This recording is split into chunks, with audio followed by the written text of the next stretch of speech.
You guys have been a good audience. I've done a lot of bad shows before. I did a show at the Fort Lauderdale Hard Rock Cafe and Casino. I believe Lauderdale is Spanish for pregnant woman that still smokes.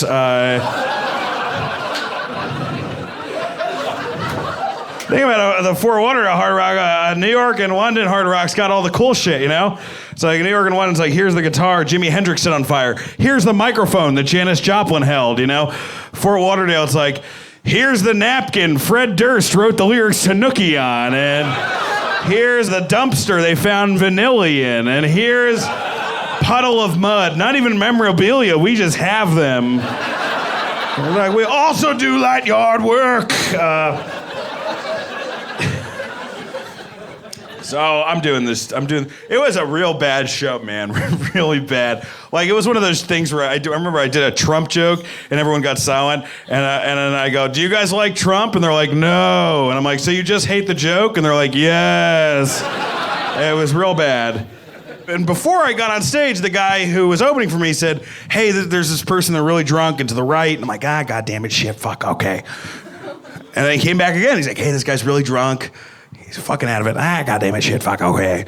I go on stage, I do that Trump thing, it doesn't work. I start and I see this person, their face is fucking out of it, and I'm like, you know what, fuck this guy. He comes to my show, he gets drunk at my fucking show, I'm gonna shit on him. I start shitting on him, it gets silent. And that's when I found out they had gotten rid of the drunk guy before I got on stage, and I was shitting on someone with cerebral palsy. Yes. How did I find that out? By someone yelling, he's got cerebral palsy, you fucking asshole. And I, in a panic, go, so do I. And then everyone's confused. They're like, are there two types of cerebral palsy? Does he have the not as bad, does he have the Magic Johnson cerebral palsy?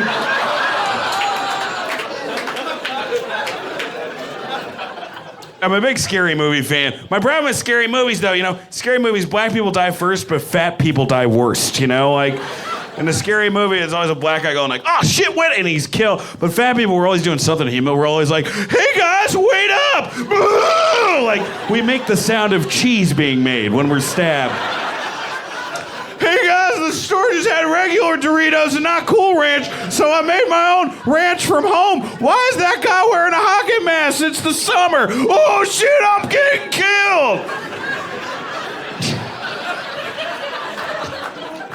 One of my favorite things that I watched this year, I watched Leah Remini's documentary on Scientology, that documentary TV show. Have you guys seen it? It's awesome. It's just a normal documentary series, but then it cuts to Leah Remini talking about it, and it's the weirdest juxtaposition where it'll be like, in 2008, David Miscavige's wife was abducted and never seen again. And then you cut to Leah Remini, and she's like, that's messed up. You couldn't do that to me. I'm from Brooklyn, not for all the eggplant parmesans in the world. I'd love to see her do that, but with every movie, like the two kids are about to kiss on the beach in moonlight for the first time, and right before their lips meet, they cut to her, and she's like, holy cannoli, they was gay the whole time. My Uncle Anton was gay, but we don't talk no more after you put in the wrong highlights when he was doing my hair. You can't make me look like a hobo when I'm the queen of queens. And then she turns into a meatball and rolls down a hill. That's how... I go to this movie theater in LA a lot called the ArcLight, and it's a great movie theater. And before the movie, there's usually a guy or girl in their 20s, early 20s, and they're film majors or they're trying to write movies, and they come out and they introduce the movie. They're like, our movie today is Lady Bird. It's starring Laurie Metcalf. It's won 7 Outer Critics Circles Award, and it's my favorite this year, so enjoy. And they do it in this bubbly effervescence, and you're like, I'm really excited about watching this movie. So I went to go see Thor, and apparently they did not have one of those people. Instead, this dude in his early 50s comes, I can only describe him as if the DMV gave birth to a pair of sweatpants. He comes out, he grabs the microphone, and he just goes,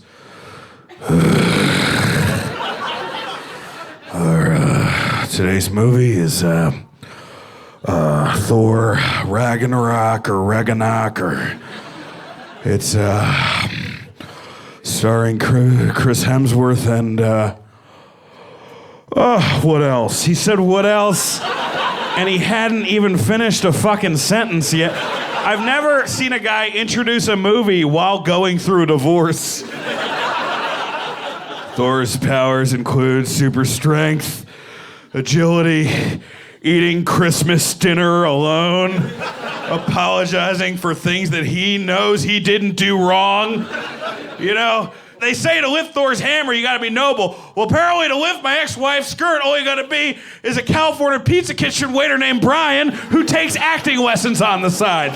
Turn your cell phones off, turn your hearts back on, and stay tuned for the post-credits scene. That's when Nick Fury shows up. Nick Fury is what she calls Brian's cock.